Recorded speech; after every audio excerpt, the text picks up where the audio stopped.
pH, it dips below the norm, below 5, frying 6. It's chemically transformed, sulfuric, nitric acids and precipitation, causing widespread harm, ecological degradation. Aquatic life suffers as waters acidify, metals leaching in, organisms die, plant nutrients lost from acidic soil, forests weaken, ecosystems spoil. High in the atmosphere, chemicals engage, oxidation reaction setting the stage.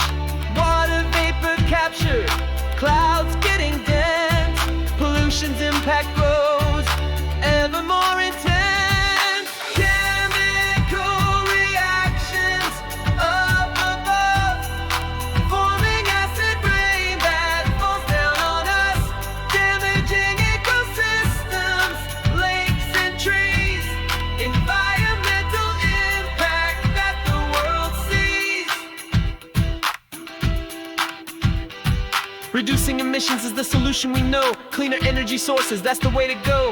Catalytic converters, scrubbers in place, chemical prevention, pollution erased. Understand the chemistry, sulfur dioxide, nitrogen oxides. They oxidize too, forming sulfuric acid and nitrate. It's clear, understanding science is key.